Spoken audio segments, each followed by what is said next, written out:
8واں پارہ سورہ آراف آیت نمبر 47 تک گفتگو ہو چکی ہے، یعنی یہاں سے اب 12واں رکوع شروع ہو رہا ہے اور سورت کا 5واں رکوع شروع ہو رہا ہے۔ اوپر کی آیتوں سے ربط اور تعلق یہ ہے کہ پہلے اصحاب الجنہ نے اصحاب النار کو پکارا تھا اور درمیان میں دونوں کا مکالمہ درج تھا،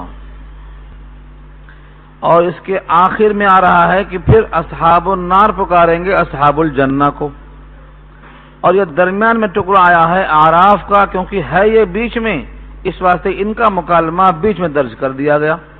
اب یہاں سے انہی کا کلام شروع ہوتا ہے کہ اصحاب الاعراف کس کو پکاریں گے، ان کی گفتگو کا حاصل کیا ہوگا۔ گزشتہ درس میں یہ بات آئی تھی کہ کچھ لوگ ایسے ہیں نہ جنت میں جائیں گے نہ جہنم میں جائیں گے، بلکہ بیچ میں معلق ہو جائیں گے، اس مقام کا نام ہے اعراف۔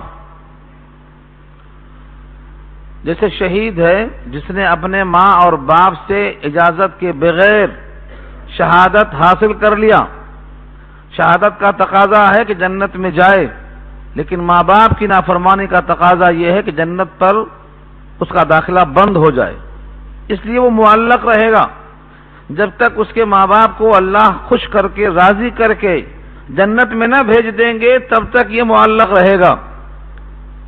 اس کا نام ہے، اس مقام کا نام ہے اعراف۔ وہاں پر جو لوگ ہوں گے ان کے الفاظ یہاں سے نقل ہو رہے ہیں، وَنَادَى أَصْحَابُ الْأَعْرَافِ، اور پکاریں گے اصحاب الاعراف۔ کس کو پکاریں گے؟ رجالاً، بہتوں کو۔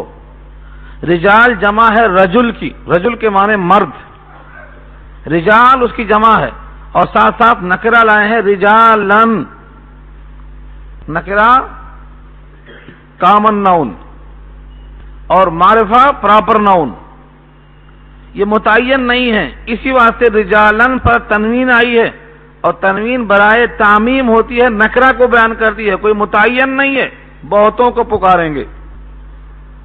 وَنَادَى أَصْحَابُ الْأَعْرَافِ رِجَالًا، اور پکاریں گے اصحاب اعراف بہتوں کو، یعرفونہم، ان کو پہچان رہے ہوں گے، یعرفونہم، ان کو پہچانتے ہوں گے، پہلے سے تعلق ہوگا، چاہے وہ تعلق دوستانہ رہا ہو یا دنیا میں کوئی معاملہ رہا ہو، رشتہ داریاں رہی ہوں، مگر ان کو پہچانتے ہوں گے۔ کیسے؟